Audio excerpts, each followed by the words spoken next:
Pendant que nous sommes confinés, nous avons du temps à ne plus savoir qu'en faire. On tourne en rond chez soi. La télé, Netflix, Internet, puis on recommence. La télé, Netflix et Internet. On subit un lavage de cerveau qui devient insupportable. On sent bien qu'il y a des choses qui ne sont pas très claires. Visiblement, tout semble exagéré. On dirait qu'il y a un intérêt à semer la terreur auprès du public.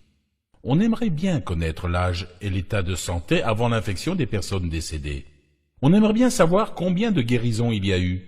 On aimerait bien savoir pour quelles raisons on comptabilise les gens en coronavirus sans avoir été dépistés. Est-ce juste pour gonfler les statistiques? Moi, je n'en sais rien, je me pose la question. Je ne sais pas ce que vous faites confiné chez vous toute la journée. Il y a de quoi devenir fou à tourner en rond. On a donc le temps de réfléchir. Je me suis mis à réfléchir sur l'affaire de la chloroquine mise en avant par le professeur Raoult. Il est vrai qu'avec son look à la Buffalo Bill, on a tendance à ne pas le prendre au sérieux. Je vous propose de remonter les faits, et rien que les faits. Vous allez voir qu'il y a des choses un peu étranges, un peu troublantes. Mes sources ont été prises sur Internet. Tout commence lorsque le mari d'Agnès Buzyn, ex-ministre de la Santé, M. Yves Lévy, participe à l'inauguration du laboratoire P4 à Wuhan, en Chine, d'où le virus est sorti. Avant cela, le même mari d'Agnès Buzyn s'est fâché avec Didier Raoult en refusant le label de l'INSERM, au Centre de recherche mondialement réputé, IHU, dirigé par le professeur Didier Raoult. Le professeur Didier Raoult montre que le classique médicament de la chloroquine soigne 90% des cas de coronavirus s'ils sont dépistés assez tôt. Il s'oppose au confinement généralisé des porteurs sains qu'il juge digne du Moyen-Âge. Il prône un dépistage généralisé et un traitement rapide avec la chloroquine et avec confinement des seuls malades. La chloroquine coûte 10 centimes le comprimé. Il est sûr que les laboratoires qui financent l'INSERM cherchent des solutions bien plus coûteuses. En octobre 2019, il faut savoir que M. Lévy, président de l'INSERM et mari de la ministre, a révoqué le statut de fondation des IHU pour reprendre le contrôle de leurs recherches. Le professeur Raoult dirige l'IHU de Marseille et est visé directement par cette directive. Le 13 janvier 2020, alors que l'épidémie se répand en Chine, Agnès Buzyn classe la chloroquine, le fameux remède, dans les substances vénéneuses, disponibles seulement sur ordonnance, alors que cela fait 50 ans qu'elle est en vente libre. Il y a quelques semaines, Agnès Buzyn a dit avoir su que ce serait une hécatombe et qu'il n'y avait pas de remède.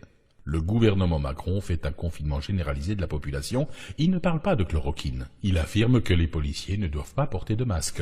Ils ont été volés pour la plupart, et il n'y en a même pas pour les soignants. Il refuse le dépistage de masse, pourtant pratiqué allègrement en Corée et en Allemagne avec succès. Il refuse de fermer les frontières avec les pays contaminés.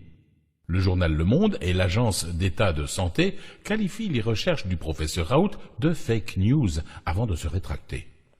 Le professeur François Perronne révèle il y a quelques jours sur LCI que le stock de chloroquine de la pharmacie centrale française a été pillé.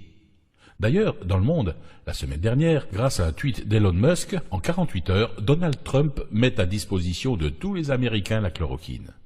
Le Maroc achète les stocks de chloroquine de Sanofi à Casablanca. Le Pakistan va accroître sa production de chloroquine à destination de la Chine. La Suisse exclut elle aussi le confinement généralisé de la population, pratique un large dépistage et traitement rapide et accuse la France de faire de la politique spectacle. La société Teva, en Israël, annonce qu'elle va livrer gratuitement plus de 10 millions de doses de chloroquine aux USA. Estrosi, soigné lui-même à la chloroquine, sans réponse du gouvernement, a appelé directement Sanofi pour qu'il livre la chloroquine aux hôpitaux de Nice. Sous le lobbying intensif du professeur Raoult, un test à grande échelle de la chloroquine a commencé finalement en France, sous la direction de l'INSERM, qui veut refaire les expérimentations dans d'autres centres médicaux indépendants, ce qui prendra 6 semaines de plus. Presque aucun média n'en parle. Alors dites-moi, qu'est-ce qu'on peut faire? Eh bien la réponse c'est rien. Nous sommes un troupeau de moutons obligés de suivre les ordres. On peut râler dans notre coin, on peut prendre des coups de matraque si on manifeste. On a vu comme la population et les soignants des hôpitaux ont été traités l'année dernière. Combien de temps allons-nous être traités de cette façon? Tiens, encore une question sans réponse. Allez, pour aujourd'hui j'arrête de réfléchir, je vais faire l'autruche.